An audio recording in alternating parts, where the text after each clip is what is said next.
বরগুনার আমতলীতে 10 শয্যা বিশিষ্ট মা ও শিশু কল্যাণ কেন্দ্র থাকলেও নেই ডাক্তার, একজন নার্স ও ভিজিটর দিয়ে নামমাত্র সেবা চললেও নেই চিকিৎসা সরঞ্জাম। মা ও শিশু কল্যাণ কেন্দ্র হলেও নেই গর্ভবতী মহিলাদের সেবায় কোনো ব্যবস্থা।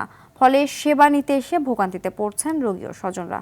বরগুনার আমতলী সংবাদদাতার পাঠানো তথ্যচিত্র আরও জানাচ্ছেন সোলাইমান কবির।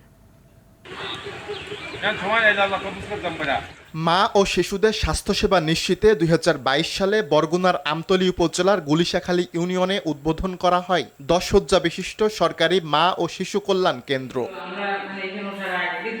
অথচ এখানে নেই কোনো চিকিৎসক, চিকিৎসা সরঞ্জাম ও প্রয়োজনীয় ওষুধ সরবরাহ।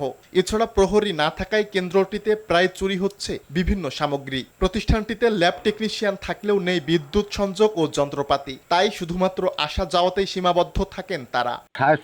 একদিন আইসি কোনো মানুষ বলে কেয়ার করে নাই, ডাক্তার আর নাই, রীতিমতো ঔষধ দিতে পারে না, রোগী গেলেই কাজ ঔষধ নাই, আমরা দেবো। এখানে তো মা ও শিশু কল্যাণ কেন্দ্র 10 শয্যা বিশিষ্ট, এখানে যদি আমাদের এমবিবিএস ডাক্তাররা, এখানে রোগী অনেক হইত।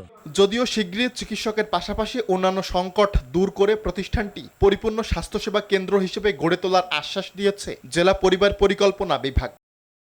আমতলী থেকে একজন আয়া নিয়ে আসছি এবং ঢাকার থেকে একজন ওই যে টেকনোলজিস্ট যে পেশাব পায়খানা রক্ত টেস্ট করে। এখন আমরা পুরো দমে আগামী শুরু করব এবং ওইখানে মাইকিং করে দেব, বিনা পয়সা ডেলিভারি সেবা দেওয়া হবে। শুধু আশ্বাস নয়, স্থানীয় মা ও শিশুদের চিকিৎসা নিশ্চিতে স্বাস্থ্য কেন্দ্রটি সমস্যাগুলো দ্রুত সমাধানের দাবি রোগী ও স্বজনদের। সুলাইমান কবির, RTV।